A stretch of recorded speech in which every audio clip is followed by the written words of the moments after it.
Hello सांग माने welcome to my YouTube channel. आज आमे UGC NET JRF CPT SSB exam पाई नाथ साहित्य उपरे किछिटा एमसीक्यू आलोचना करिबा। तो आज आमर प्रथम क्वेश्चन हेउची ओडिशार नाथ संप्रदाय और नाथ साहित्य पुस्तकर रचयिता किए?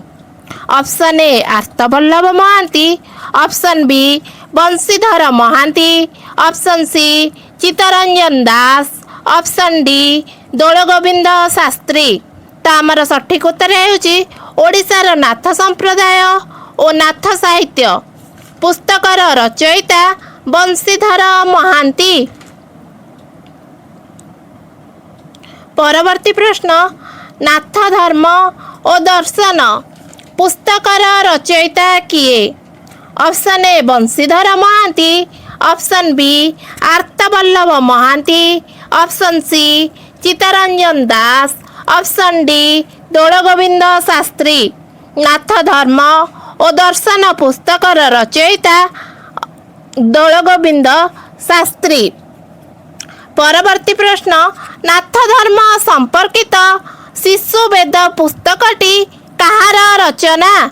नाथ धर्म संपर्कित शिशु वेद पुस्तकटी गोरेखनाथंकर रचना। परवर्ती प्रश्न नाथ धर्मर प्रथम पुस्तकर नाम कौन? नाथ धर्मर प्रथम पुस्तकर नाम शिशु वेद। परवर्ती प्रश्न शिशु वेद पुस्तकरे श्लोक संख्या केते? शिशु वेद पुस्तकरे श्लोक संख्या 25। परवर्ती प्रश्न मत्स्येन्द्र गीतार आविष्कारक किए? मत्स्येन्द्र गीतार आविष्कारक ब्रह्मानंद दास। परवर्ती प्रश्न मत्स्येन्द्र नाथंक शिष्य किए थिले? मत्स्येन्द्र नाथंक शिष्य सिद्ध गोरेखनाथ थिले। परवर्ती प्रश्न गोरेखनाथंक शिष्यर नाम कौन?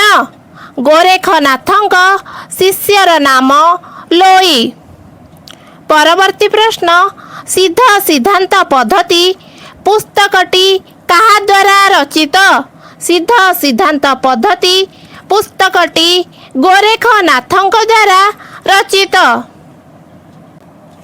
परवर्ती प्रश्न अमरकोश पुस्तकटी कहा नामरे भणिता होइथिला?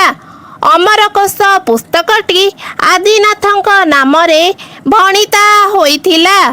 परवर्ती प्रश्न किए नेपाल रे आर्य अवलोकितेश्वर भावरे पूजा पाउथिले? मत्स्येन्द्र नाथ नेपाल रे आर्य अवलोकितेश्वर भावरे पूजा पाउथिले।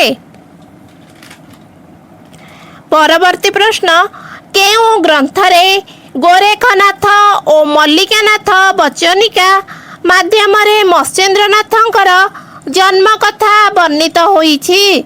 तो अष्टांग योग धारणा रे गोरेखनाथ और मल्लिकानाथ बचनिका माध्यमरे मत्स्येन्द्रनाथंकर जन्म कथा वर्णित होइछि। परवर्ती प्रश्न परचे गीता ग्रंथटी कहा द्वारा रचित? परचे गीता ग्रंथटी द्वारिका दासंकर रचना। परवर्ती प्रश्न सप्तांग योग धारण ग्रंथटी किए लेखिचंती? सप्तांग योग धारण ग्रंथटी गोरेखनाथ लेखिचंती। परवर्ती प्रश्न सप्तांग योगसार टीका ग्रंथटी कहा द्वारा रचित? सप्तांग योगसार टीका बलराम दासंक द्वारा रचित। परवर्ती प्रश्न ओडिशा रे नाथ मानकर प्रधान पीठ बा गादी केउंठारे थिला? ओडिशा रे नाथ मानकर प्रधान पीठ बा गादी केन्द्रापड़ार कियार बाबांक मठ थिला। परवर्ती प्रश्न नेपाल रे गोरेखनाथ କେଉଁ ନାମରେ ପରିଚିତ? ନେପାଳରେ ଗୋରେଖନାଥ, ନେପାଳ ସିଦ୍ଧ ନାମରେ ପରିଚିତ। ପରବର୍ତ୍ତୀ ପ୍ରଶ୍ନ, ଅନ୍ ହିନ୍ଦୁଜିମ୍ ଗ୍ରନ୍ଥର ସ୍ରଷ୍ଟା କିଏ? ଅନ୍ ହିନ୍ଦୁଜିମ୍ ଗ୍ରନ୍ଥର ସ୍ରଷ୍ଟା ଆଚାର୍ଯ୍ୟ କ୍ଷିତିମୋହନ ସେନ। ପରବର୍ତ୍ତୀ ପ୍ରଶ୍ନ, ଟୀକା ଗୋବିନ୍ଦଚନ୍ଦ୍ର ଗ୍ରନ୍ଥର ସ୍ରଷ୍ଟା କିଏ? ଟୀକା ଗୋବିନ୍ଦଚନ୍ଦ୍ର ଗ୍ରନ୍ଥର ସ୍ରଷ୍ଟା ଯୋଗୀନ୍ଦ୍ର ଦୈବିଜ୍ଞ ବିପ୍ର। ପରବର୍ତ୍ତୀ ପ୍ରଶ୍ନ, କେତେ ଶତାବ୍ଦୀରେ ନାଥ ଧର୍ମ ଓଡ଼ିଆ ତଥା ଭାରତର ଅନ୍ୟାନ୍ୟ ଅଞ୍ଚଳକୁ ପରିବ୍ୟାପ୍ତ ହୋଇଥିଲା? ଦ୍ୱାଦଶ ଶତାବ୍ଦୀରେ ନାଥ ଧର୍ମ ଓଡ଼ିଶା ତଥା ଭାରତର ଅନ୍ୟାନ୍ୟ ଅଞ୍ଚଳକୁ ପରିବ୍ୟାପ୍ତ ହୋଇଥିଲା।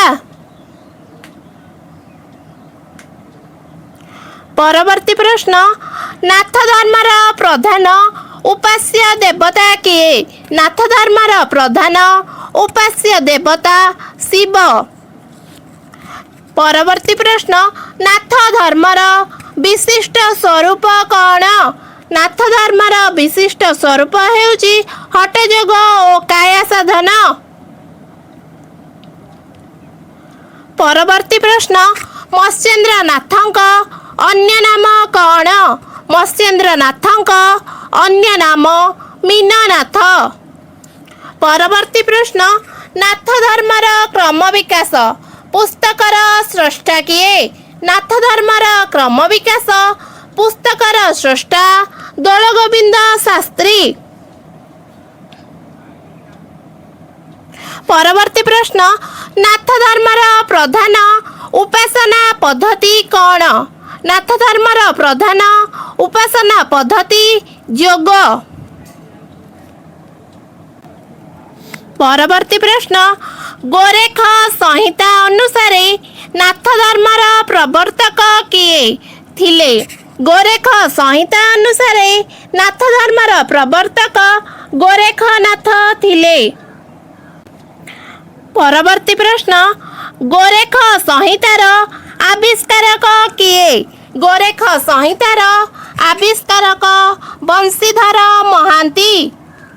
ପରବର୍ତ୍ତୀ ପ୍ରଶ୍ନ, ନାଥ ଧର୍ମର କେଉଁ ଗ୍ରନ୍ଥଟି ଗୁରୁ ଆଦିନାଥ ଏବଂ ଶିଷ୍ୟ ଲୋଇଙ୍କର କଥୋପକଥନ ଶୈଳୀରେ ରଚିତ? ନାଥ ଧର୍ମର ଅମରକୋଷ ଗ୍ରନ୍ଥଟି ଗୁରୁ ଆଦିନାଥ ଏବଂ ଶିଷ୍ୟ ଲୋଇଙ୍କର କଥୋପକଥନ ଶୈଳୀରେ ରଚିତ। ପରବର୍ତ୍ତୀ ପ୍ରଶ୍ନ, କେଉଁ ଗ୍ରନ୍ଥରେ ନାଥ ଧର୍ମର ତତ୍ତ୍ୱକୁ ବିଶ୍ଳେଷଣ କରାଯାଇଛି? ଅମରକୋଷ ଗୀତା ଗ୍ରନ୍ଥରେ ନାଥ ଧର୍ମର ତତ୍ତ୍ୱକୁ ବିଶ୍ଳେଷଣ କରାଯାଇଅଛି। ପରବର୍ତ୍ତୀ ପ୍ରଶ୍ନ, ନାଥ ଧର୍ମର କେଉଁ ଗ୍ରନ୍ଥରେ ସାଧନା ବଳରେ ମନୁଷ୍ୟ ଶରୀରକୁ ଅମର ରଖିବାର ଉପାୟମାନ ବର୍ଣ୍ଣିତ? ନାଥ ଧର୍ମର ଅମରକୋଷ ଗୀତା ଗ୍ରନ୍ଥରେ ସାଧନା ବଳରେ ମନୁଷ୍ୟ ଶରୀରକୁ ଅମର ରଖିବାର ଉପାୟମାନ ବର୍ଣ୍ଣିତ। ପରବର୍ତ୍ତୀ ପ୍ରଶ୍ନ, ଚନ୍ଦ୍ରଚାରୀ କଳା ଓ ସୂର୍ଯ୍ୟଚାରୀ କଳା ଏହି 8 କଳା ହିଁ ଅଷ୍ଟାଙ୍ଗ ଭାବରେ ଗୃହୀତ। ଏହା କେଉଁ ଗ୍ରନ୍ଥରେ ବର୍ଣ୍ଣିତ? ଚନ୍ଦ୍ରଚାରୀ କଳା ଓ ସୂର୍ଯ୍ୟଚାରୀ କଳା ଏହି 8 କଳା ହିଁ ଅଷ୍ଟାଙ୍ଗ ଭାବରେ ଗୃହୀତ। ଏହା ଅଷ୍ଟାଙ୍ଗ ଯୋଗଧାରଣ ଗ୍ରନ୍ଥରେ ବର୍ଣ୍ଣିତ। ପରବର୍ତ୍ତୀ ପ୍ରଶ୍ନ, ଶିବ ସ୍ୱରୋଦୟ ଗ୍ରନ୍ଥର ରଚୟିତା କିଏ? ଶିବ ସ୍ୱରୋଦୟ ଗ୍ରନ୍ଥର ରଚୟିତା ଯଶୋବନ୍ତ ଦାସ। ପରବର୍ତ୍ତୀ ପ୍ରଶ୍ନ, ସପ୍ତାଙ୍ଗ ଯୋଗଧାରଣ ଗ୍ରନ୍ଥରେ ସପ୍ତାଙ୍ଗ କହିଲେ କ'ଣ ବୁଝ? ସପ୍ତାଙ୍ଗ ଯୋଗଧାରଣ ଗ୍ରନ୍ଥରେ ସପ୍ତାଙ୍ଗ କହିଲେ 7 ବା 7 ଦିନକୁ ବୁଝାଯାଏ। ପରବର୍ତ୍ତୀ ପ୍ରଶ୍ନ, ଶିଶୁ ବେଦ ପୁସ୍ତକଟି ପ୍ରଥମେ କିଏ ଲୋକଲୋଚନକୁ ଆଣିଥିଲେ? ଶିଶୁ ବେଦ ପୁସ୍ତକଟି ପ୍ରଥମେ ବଂଶୀଧର ମହାନ୍ତି ଲୋକଲୋଚନକୁ ଆଣିଥିଲେ। ପରବର୍ତ୍ତୀ ପ୍ରଶ୍ନ, ଗୋରେଖନାଥ ଓ ଗୁରୁ ମତ୍ସ୍ୟେନ୍ଦ୍ରନାଥ କଥୋପକଥନ ଶୈଳୀରେ କେଉଁ ଗ୍ରନ୍ଥଟି ରଚିତ? ଗୋରେଖନାଥ ଓ ଗୁରୁ ମତ୍ସ୍ୟେନ୍ଦ୍ରନାଥଙ୍କ କଥୋପକଥନ ଶୈଳୀରେ ଶିଶୁବେଦ ଗ୍ରନ୍ଥଟି ରଚିତ। ପରବର୍ତ୍ତୀ ପ୍ରଶ୍ନ, ସାରଳା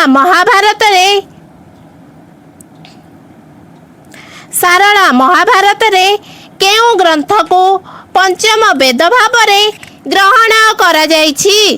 ସାରଳା ମହାଭାରତରେ ଶିଶୁ ବେଦକୁ ପଞ୍ଚମ ବେଦ ଭାବରେ ଗ୍ରହଣ କରାଯାଇଛି। ପରବର୍ତ୍ତୀ ପ୍ରଶ୍ନ, ଚୈତନ୍ୟ ଦାସ କେଉଁ ପୁସ୍ତକକୁ ଏକ ପୁରାଣ ବୋଲି ବର୍ଣ୍ଣନା କରିଛନ୍ତି? ଚୈତନ୍ୟ ଦାସ ଶିଶୁ ବେଦ ପୁସ୍ତକକୁ ଏକ ପୁରାଣ ବୋଲି ବର୍ଣ୍ଣନା କରିଛନ୍ତି। ପରବର୍ତ୍ତୀ ପ୍ରଶ୍ନ, ନାଥ ଧର୍ମାବଲମ୍ବୀ ମାନଙ୍କୁ ଯୋଗୀ କାହିଁକି କୁହାଯାଏ? ନାଥ ଧର୍ମାବଲମ୍ବୀ ମାନଙ୍କୁ ସେମାନେ ପ୍ରତିଦିନ ଯୋଗ ସାଧନା କରୁଥିବାରୁ ଯୋଗୀ ବୋଲି କୁହାଯାଏ। ପରବର୍ତ୍ତୀ ପ୍ରଶ୍ନ, ଡକ୍ଟର ଦୋଳଗୋବିନ୍ଦ ଶାସ୍ତ୍ରୀ ମତ୍ସ୍ୟେନ୍ଦ୍ରନାଥଙ୍କ ଜନ୍ମସ୍ଥାନ କେଉଁଠାରେ ବୋଲି ପ୍ରମାଣ କରିଛନ୍ତି?